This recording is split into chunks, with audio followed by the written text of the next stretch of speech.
फूहान सिंह होता है और वो बैठा हुआ होता है, लेकिन देखने से ऐसा लग रहा था काफ़ी डिप्रेसिव बंदा। और वहाँ पर ढेर सारी लड़कियाँ आती है और उसके बाद असिस्टेंट होता है, उससे बोलता है सब यहाँ पर बैठो।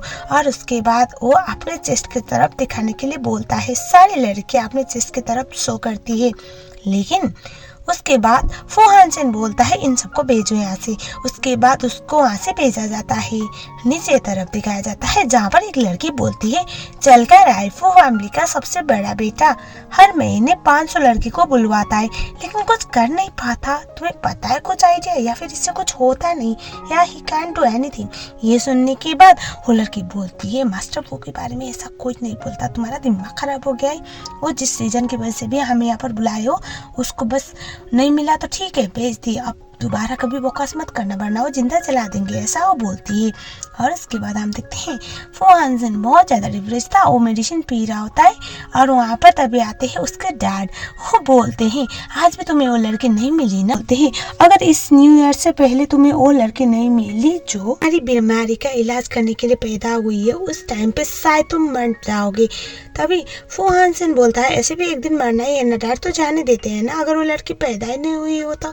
ये सुनने के बाद डैड बोलते हैं उस लड़की को पैदा होना पड़ेगा क्योंकि तुम्हारी बीमारी ऐसे नहीं मर सकती। और तभी हमें दिखाया जाता है अब अगले वाले सीन में जहाँ पर इस ड्रामे की फीमेल सियान को दिखाया जाता है जो एक नर्स होती है। वो अपनी ड्यूटी के लिए निकल रही होती है। हॉस्पिटल का जो सीनियर डॉक्टर था उसके साथ फ्लर्ट करने की ट्राई कर रहा था क्योंकि वो अभी इंटर्न काम कर रही थी। तभी जो सियान होती है वो जैसे तैसे वहाँ से रेस्क्यू हो जाती है, मतलब भाग जाती है। और हम देखते हैं जो हानसेन होता है वो क्रॉस हो रहा होता है, उसे अजीब सा महसूस होता है, फिर से उसकी बीमारी वापस आ रही थी।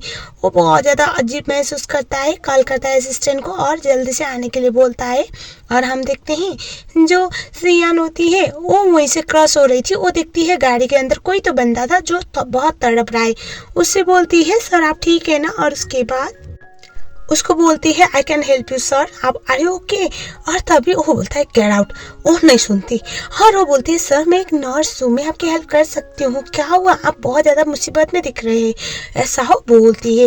वो उसे बोलता है समझ में नहीं आता, प्लीज़ यहाँ से जाओ अगर जिंदा रहना चाहती हो तो। और तभी हमें दिखाया जाता है जो हानसेन होता है उसको हटाने के चक्कर में उसके ऐसे शोल्डर की तरफ पकड़ा था, उसके कपड़े का बटन ओपन होता है और उसके चेस्ट पर एक तिल दिखता है जो मोल था उस लड़की के निशानी के तौर पे जो उसको इलाज करने के लिए पैदा हुई थी। और उसके बाद उस शौक में उसको उसके डैड का बात याद आ रहा होता है अगर वो लड़की नहीं मिली तुम मर जाओगे, अगर वो लड़की मिली तो वही तुम्हारी आखिरी इलाज की उम्मीद है। और उसके बाद हमें दिखाया जाता है सियान की बहन थी वो तो बहुत खुश होती है, उसे लगा कि हाँ मतलब मैं ही थी, मुझे सेलेक्ट कर लिया गया। वो तो मॉम को बोलती है अब मैं फाइनली रानी बन के राज करूंगी, मॉम भी खुश थी। और उसके बाद जो सियान थी वो वहाँ से जाने वाली थी, उसको पकड़ा जाता है और मॉम और बहन दोनों मिलके बोलते हैं तुम्हें डायरेक्टर वांग की बीवी तो बनना पड़ेगा क्योंकि तुम शादी करोगे तो ही मैं उस फैमिली में शादी कर पाऊंगी, बोल के उसका हाथ पकड़ रहे होते हैं। और सियान बोलती है प्लीज मुझे जाने दो, लेकिन ये लोग नहीं सुनते। तभी एंट्री लेता है हमारा फूहान सिंह। फूहान सिंह को देखकर तो सियान की बहन तो बहुत खुश होती है, उसके बाद जाके बोलती है हम मुझे पता था आपको मैं बहुत पसंद आने वाली हूँ। वो बोलता है हाँ क्यों नहीं, और उसके बाद उसे धक्का देता है और उसके बाद वो सियान के पास जाता है और वो बोलता है मैं यहाँ पर तुमसे शादी करने नहीं तुम्हारी बड़ी बहन से शादी करने के लिए आया हूँ, ऐसा वो बोलता है। अब तो सियान डर जाती है, उसे याद आता है वो इंसिडेंट और तभी वो उसे बोलता है चलो यहाँ से। वो बोलते मैं नहीं जा रही हूँ। उसके बाद वो बोलता है तुम्हें वेडिंग वेन्यू रखवाना है, कोई बात नहीं मैं तुम्हें प्रॉपरली रिचुअल्स के हिसाब से शादी कर लूँगा, लेकिन चलो यहाँ से, ऐसा वो बोलता है। तभी जो सियान थी वो मनी मन में सोचती है उसके स्टेप मॉम और उसके स्टेप सिस्टर जो उसकी लाइफ को जानू बना रहे थे उससे स्किप करने का ये अच्छा मौका था, इसी बात की वजह से चुपचाप वहाँ से वो निकल लेती है। और हम देखते हैं अगले सीन में जहाँ पर उसको कॉल आया होता है और फूहान सिंह को ये बोला जाता है कि तुम दोनों शादी करो, शादी करने के बाद जैसे उसके साथ तुम नाइट स्पेंड करोगे, दैट मीन टू से कि वेडिंग नाइट, उसके बाद तुम्हारे बॉडी में जो पॉइजन है वो निकल जाएगा, रिजॉल्व हो जाएगा और उसके बाद तुम ठीक हो जाओगे, लेकिन हाँ उसकी मौत हो जाएगी। ये सुनने के बाद हानसेन बोलता है हाँ कोई बात नहीं, मैं कर लूँगा। अब तक दोनों में कोई अंडरस्टैंडिंग या कोई तो था नहीं ना, तो ऑब्वियसली उसके लिए बड़ी बात थी नहीं। और उसके बाद हमें दिखाया जाता है असिस्टेंट को बोलता है उस लड़की को लेके आओ। इनफैक्ट उसको तो पता भी नहीं उस लड़की का नाम क्या है, उसने नोटिस नहीं किया। तो ऐसे यान के आने के बाद असिस्टेंट वहाँ से चली जाती है। सियान जो हानसेन था उसको बोलती है मुझे कुछ बोलना है। वो बोलता है बताओ।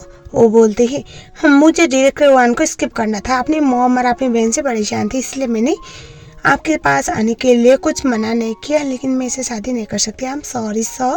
ये सुनने के बाद हानसेन बोलता है तुम इस पोजीशन में हो कि मुझे मना कर सको या फिर यू आर ट्राइंग टू से तुम मुझसे शादी नहीं करोगी।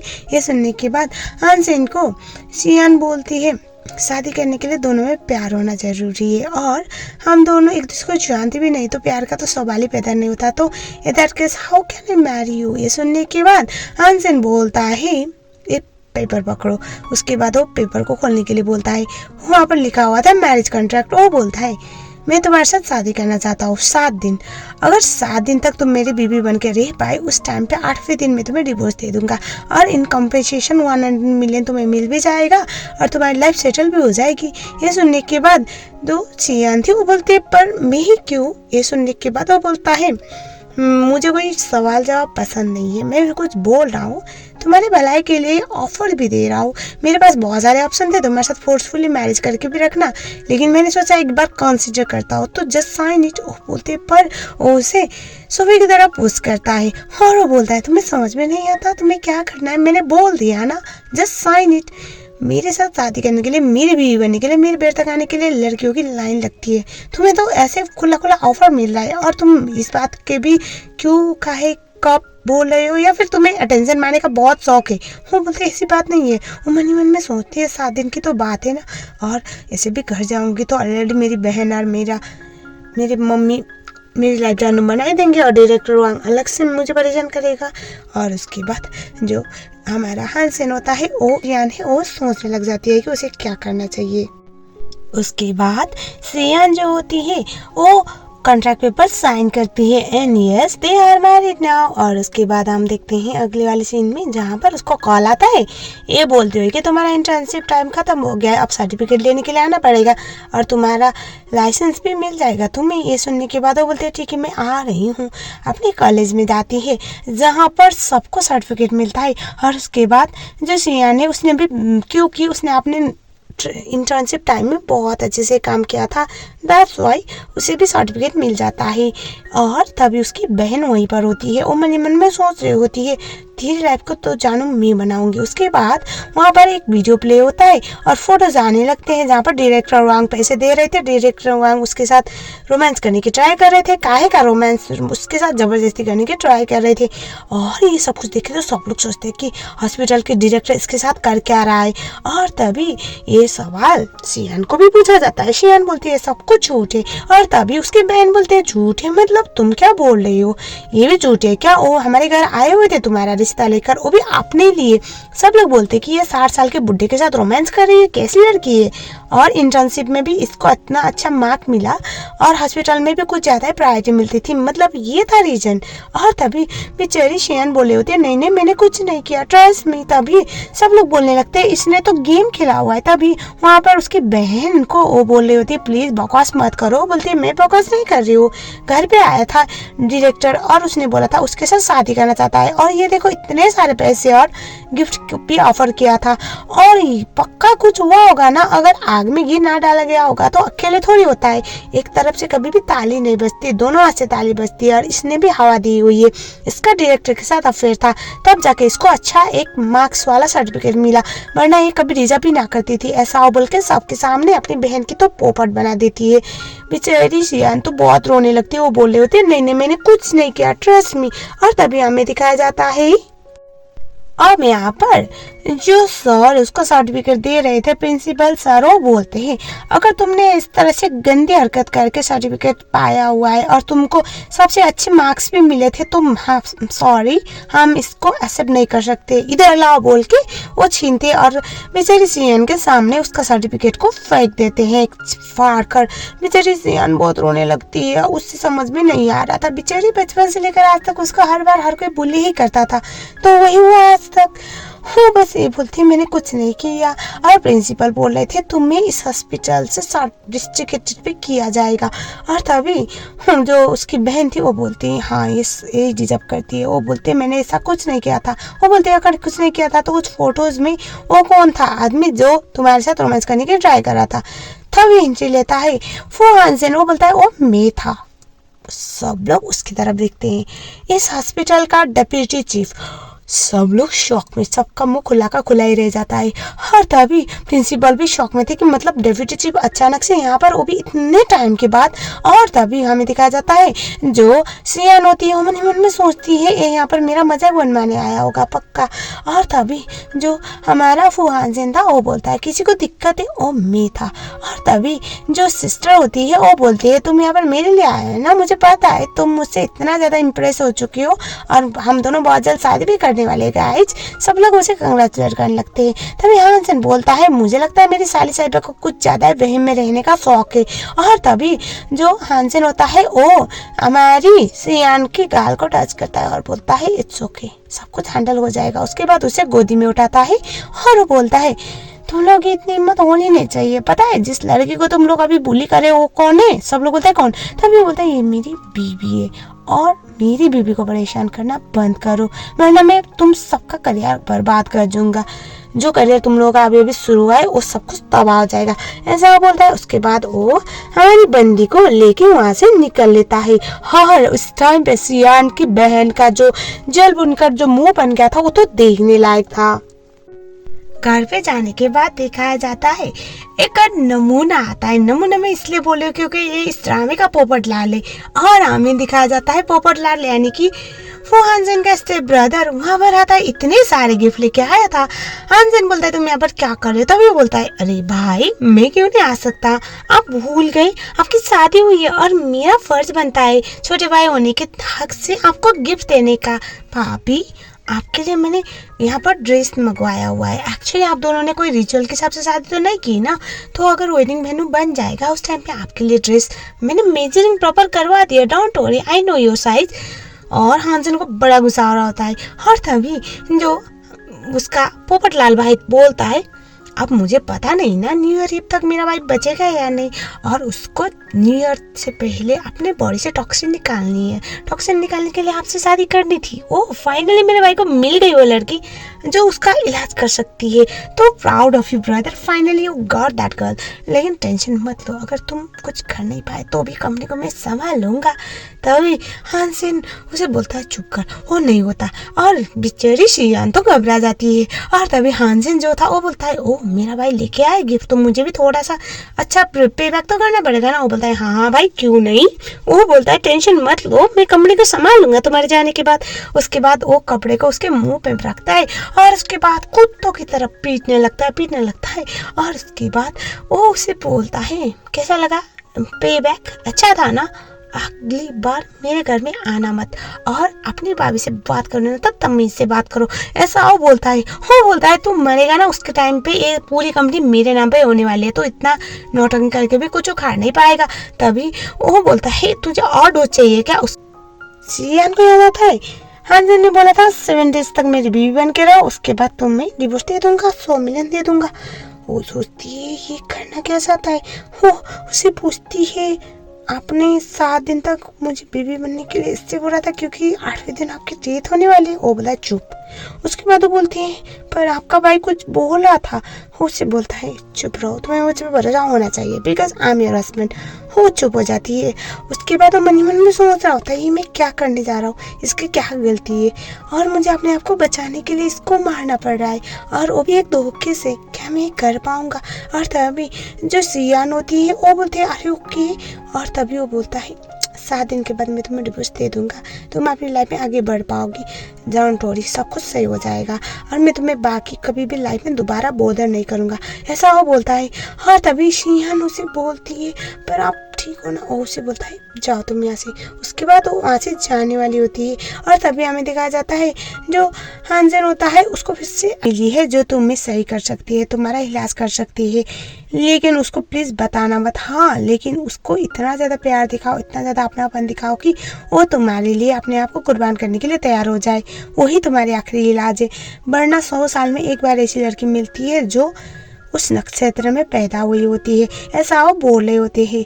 और तभी वो आंजन बोलता है डोंट वरी यार, सब कुछ सही हो जाएगा, आप टेंशन मत लो। वो बोलते हैं तुम वो फैमिली के ऐसे बेटे हो जिसका जिंदा रहना बहुत जरूरी है, क्योंकि तुम्हारे कॉजन ब्रदर किस तरह से तुम्हारे पीछे पड़ा हुआ है तुम्हें पता है, that's why you need to do it fast, ऐसा वो बोलता है। तभी हानसेन बोलता है डोंट वरी डैड, सब कुछ सही हो जाएगा, मैं इतनी जल्दी मरने वाला हूँ नहीं, ऐसा वो बोलता है। और बेचारी जो सिया ने वो सारी बातें सुन लेती है, वो समझ जाती है कि उसके साथ शादी हानसेन ने अपने आप को बचाने के लिए किया था, मतलब उसको बचाने के लिए। उसे थोड़ा सा बुरा लगता है क्योंकि देर से ही सही लेकिन कोई तो उसको केयर करने के लिए आया हुआ था। बाद में सोचती है मुझ जैसी लड़की जो एक अनाथ है, जिसके पास उसकी मॉम नहीं है, उसको कौन ही प्यार करेगा, कोई बात नहीं, शायद ये मेरी किस्मत होगी, ऐसा वो सोचती है। और उसके बाद वो सही वक्त आने पर हानसेन को इस बारे में पूछने के बारे में सोच रही होती है।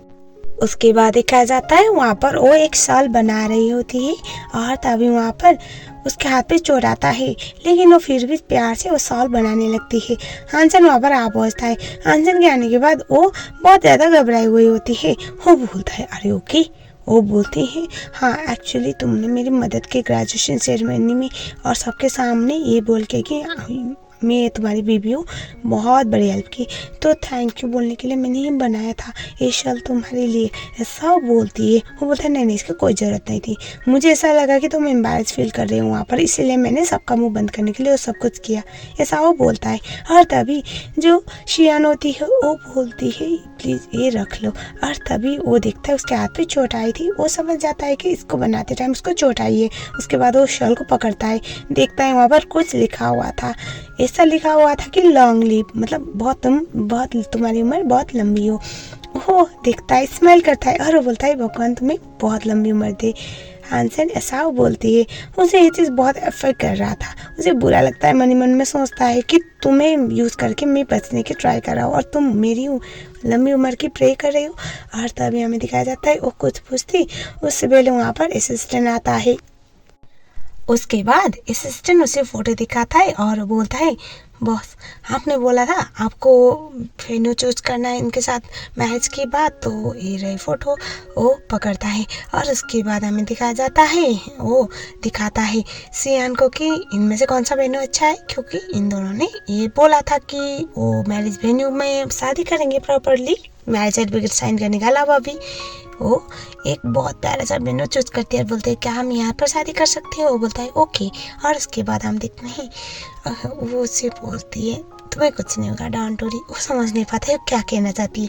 उसके बाद उसके डैड के पास आता है जहाँ पर उसके डैड वो नक्षत्र देख रहे होते हैं और वो बोलते हैं आज ब्लड मून डे है और तुम्हें आज उसके साथ नाइट गुजारनी है, अगर तुम अपना मैरिड लाइफ को सक्सेसफुल बना पाए उसके साथ रात गुजार के उस टाइम पे तुम्हारी बॉडी से जो भी टॉक्सिन है वो निकल जाएगा और तुम बच जाओगे, तुम्हारी लंबी उम्र होगी और वो सब कुछ उसके अंदर शिफ्ट हो जाएगा, उसके बाद वो कमज़ोर पड़ने लगेगी, ऐसा वो बोलते हैं। और उसके बाद हम देखते हैं अगले वाले सीन में जहाँ पर वो बाहर की तरफ जाता है, वो देख ढूंढ रहा होता है सियान को, सियान थी ही नहीं।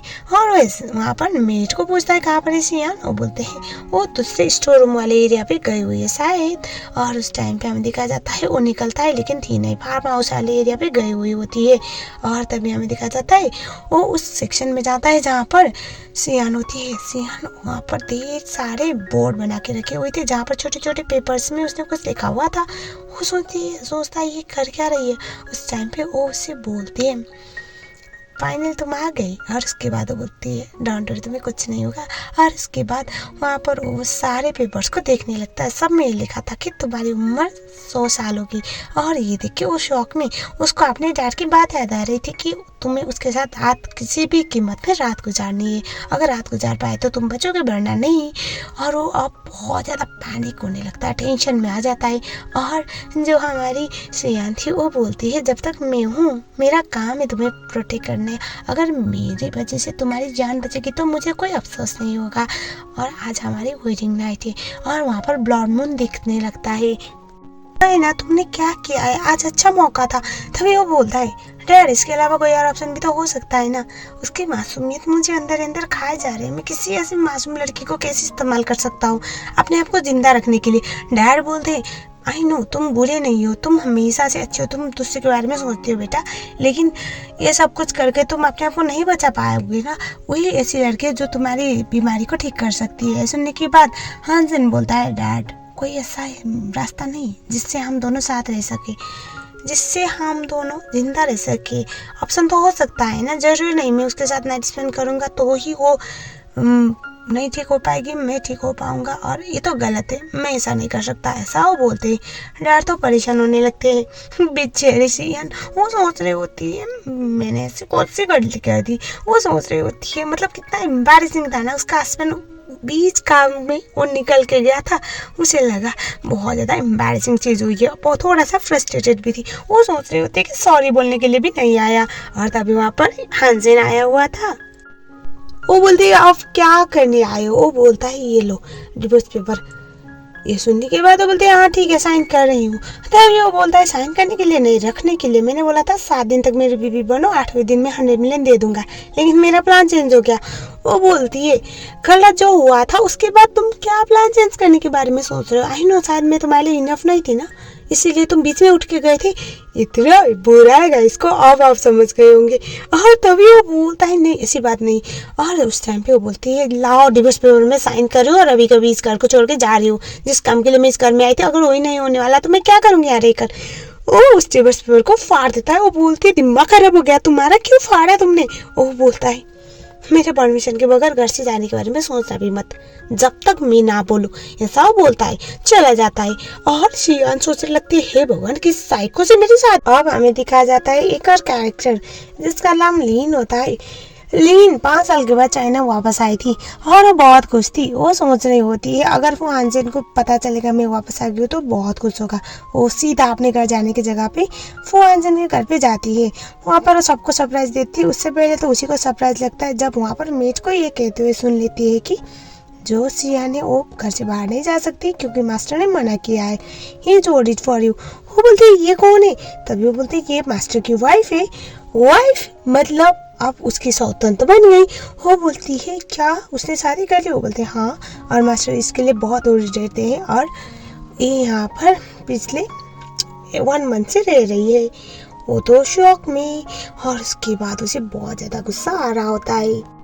उसके बाद दिखाया जाता है वो पोपटलाल के घर पे जाती है और वहाँ पर जो फुआनजन की उसका बेटा यानी कि अभी जो फुआनजन ने उसको धुलाई की थी, वो दोनों गालियाँ दे रहे होते हैं और मुंह में बोले जा रहे होते हैं कि ऐसे भी वो तो जिंदा नहीं रहने वाला, इतने टाइम तक तुम टेंशन मत लो, सब कुछ तुम्हारा ही होगा।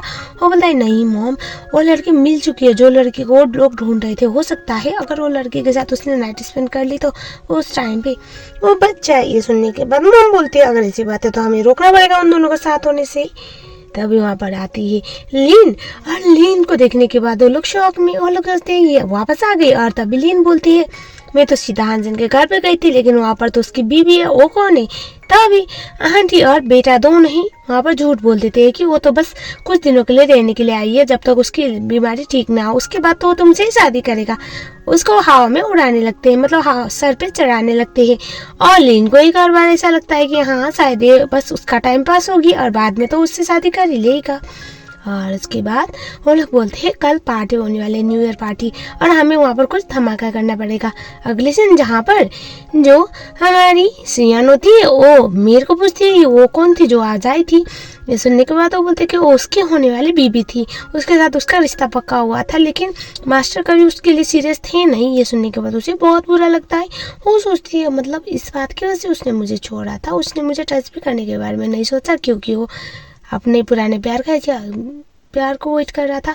ऐसा मन ही मन में सोचती है, बहुत सैड हो रही होती है और मन ही मन में सोचती है कि मैं तो उसे डिवोर्स देने वाली हूँ, मुझे बुरा क्यों लग रहा है। और तभी उसे कॉल आता है हंसन का। हंसन बोलता है कल यहाँ पर न्यू ईयर पार्टी है और तुम रेडी हो जाओ, मैं तुम्हें लेने आने वाला हूँ। वो बोलते है तो जाओ ना, लीन को लेके आओ, मुझे क्यों लाना। वो बोलता है लीन। तभी वो बोलते है हाँ मुझे पता है, लीन तुम्हारी गर्लफ्रेंड है और इसी बात की वजह से तो कल रात तुम मुझे छोड़ भी नहीं थे ना, तो कोई बात नहीं, मैं अंडरस्टैंडिंग हूँ, डोंट वरी, मैं तुम्हें डिवोर्स दे दूंगी, तुम दोनों के बीच में नहीं आऊंगी।